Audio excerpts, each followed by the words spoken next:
Alright, yo, what's up guys? My name is Rams. I'm a professional Rocket League coach for the team called Top Blokes.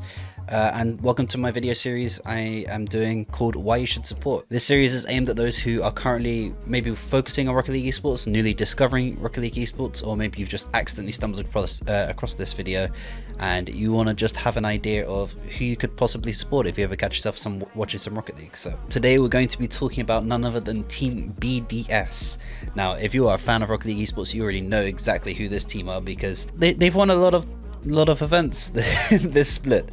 This season. We just started RLCS X, which is the 10th season of RLCS. We now have this open qualification style where anyone can play, and it prioritizes teams that have performed right now as opposed to the last season. And Team BDS are a team that had just promoted, and since then they have won. Let me just make sure I've got this. Full Regional 1, Full Regional 2. They didn't quite win in Full Regional 3 actually. They lost in the semi-finals, but then they won the Full Regional Major, and then they won the Winter Regional 1, and then in Winter Regional 2 they lost in the semis again. It's kind of crazy. They're like the best team in Europe right now by a long shot, and if that's not an enticing feature for you to want to support them, then I don't really know how much further I can go. But let's not think that this is just some glory holder amazing team that has been dominant from the get-go. Let's talk about like a little bit of their history, right? So this team was originally called ARG, and it was a full Spanish roster. It was consisting of Mark Bay, Clayx, and GCR. And they made RLRS, and they won a Renegade monthly cup, which was a tournament that Psyonix put together a while back for teams RLRS and below, so teams outside of RLCS, based on what the old format was. And that was the first real glimpse of like, oh, this team's pretty good. And that's when Mark by 8 was kind of shot to fame. People could really recognize how good he was back then. Anyway, seasons passed. They don't quite make RLCS. The format before was really difficult to make RLCS. RLRS was like a bit of a pigeonhole for teams. Yet they move forward. They make a roster change. They move GCR to the substitute role, and they bring in Monkey Moon. Now they bring in Monkey Moon, and in the season they do that. The RLRS season's pretty stacked. They do pretty well, but they sort of tail off towards the end. They don't quite make it, but it's okay. They decide, you know what, we'll stick together. We'll be better in the long run. So they stick together. They come back the next season. Mark by 8, Clayx, Monkey Moon, and they auto qualify for RLCS. They finish first in all of league play, and they make RLCS. And there you go, they made it. They put their name on the map. They're going to be in the main event. They're a top dog team right now. Here's a little bit of controversiality comes into it, but trust me, it will make sense. In the off season, they played a couple of tournaments on the side and didn't quite go as planned, and so they decided, I know what we should do. We should make a roster move. And it's a little bit frowned upon within the Rocket League scene to make a roster move after just making RLCS. Like I said, the difference was so hard to make, but they figured, hey, this is probably for the best. So they decided to drop Clayx, and they bring in Extra. Now, I just listed off all the achievements they just had, where they won pretty much every single regional this season. So it's not hard to say that this was a pretty good roster move, right?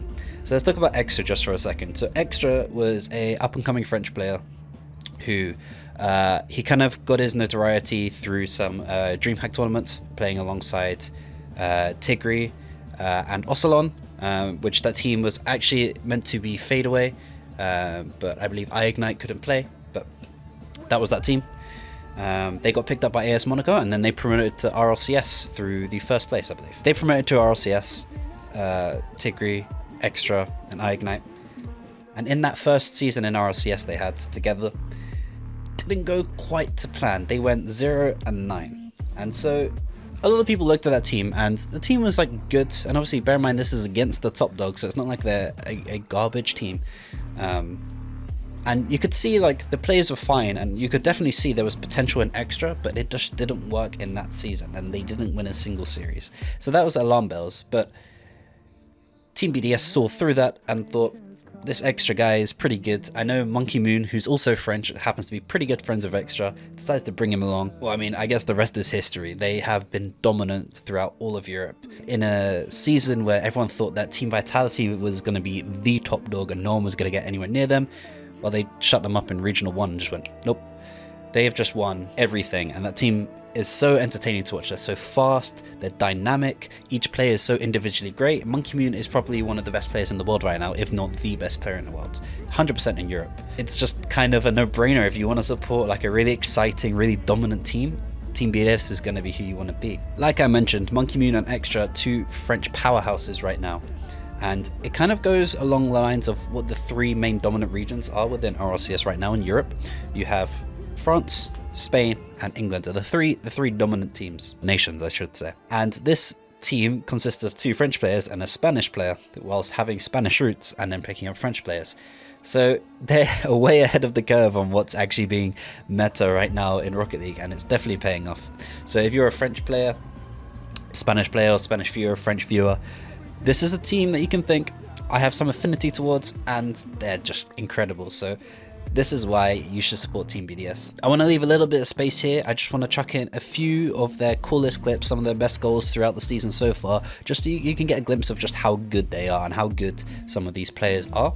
C'est peut-être pas le bon moment, tandis que Monkey Moon va aller mettre la double tap et la Team BDS prend l'avantage pour la première fois dans cette game. Il surgit pour mettre de la pression, Monkey Moon également autoritaire dans les airs. Oh, il y a peut-être quelque chose à faire. Ça va passer avec Marc Baillet. J'ai pas compris tout ce qui s'est passé, mais ce que je vois c'est qu'il y a un 3e but pour les BDS. Il est venu ici Marc et il a... Oh, j'imagine. Oh là là. Allez, Marc Baillet, vamos Marc Baillet, oui, la frappe de ça va rentrer. La différence est faite par l'Espagnol et Monkey Moon est à la conclusion. 4 minutes 19 d'overtime pour finalement voir la victoire des BDS.